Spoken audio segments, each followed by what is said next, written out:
Hi, and welcome to Drones in the Wild. I'm Rob, and today we're going to get an aerial look at DeBay's Wildlife Preserve, just east of Mount Vernon, Washington. You know, I actually had to come here twice. The first time I came here, western Washington was blanketed with smoke from the wildfires in eastern Washington. It is amazing and truly shows the scale and destructiveness of these wildfires that we got this much smoke clear on the opposite side of the Cascade Mountain Range. Unfortunately, it doesn't make for great images unless one is going for the apocalyptic look. So I returned 2 days later after the winds had shifted and the skies were substantially clearer. In fact, there was still a touch of smoke in the air, but it served only to enhance the Rayleigh scattering in the distance. DeBay's Preserve was private land until the late 90s, when the Washington Fish and Wildlife Department acquired it. The preserve is bounded on the north by the Skagit River and is largely enclosed by DeBay Slough, which separates from the Skagit and rejoins further downstream, making the preserve sort of a pseudo-island. The slough, at least at this point in time, doesn't quite make the connection though, and thus large parts of it seem fairly stagnant. The Skagit River definitely has some sediment at this point in its course. I'm frankly used to flying over fairly clear water, but the river here seems pretty opaque with sediment, although some of the red-colored runoff is pretty visually pleasing.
The wildlife focus here is birds.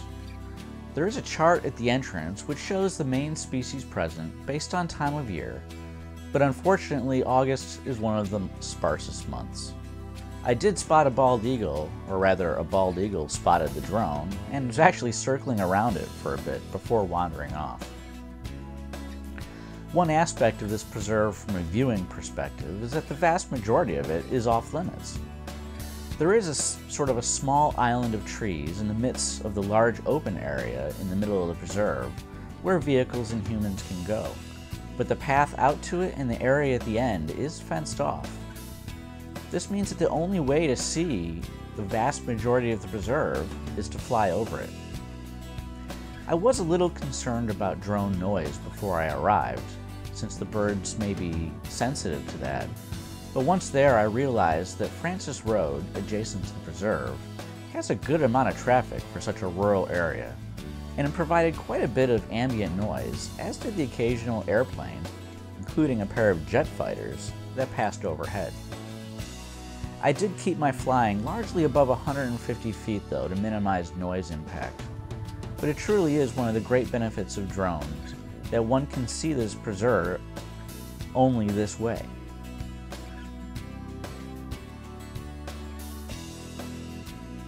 There is some of what is called managed farming going on in the open area of the preserve.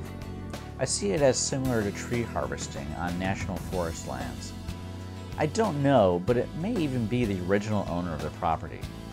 The corn growing is only on the northern portion of the open area, and Google Earth showed the same thing, so it may be that the southern portion is kept untilled. Now, most of the length of the slough surrounding the preserve is more of a wetland than a waterway. I have a feeling that in wetter years, it is far more substantial.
All in all, this is a very beautiful area, especially after the smoke cleared, and many of the farms in the immediate vicinity look very picturesque. Well, I hope you enjoyed our visit to DeBay's Wildlife Preserve. If you liked what you saw, please hit like and by all means subscribe. Until next time, keep the wild wild and drones busy.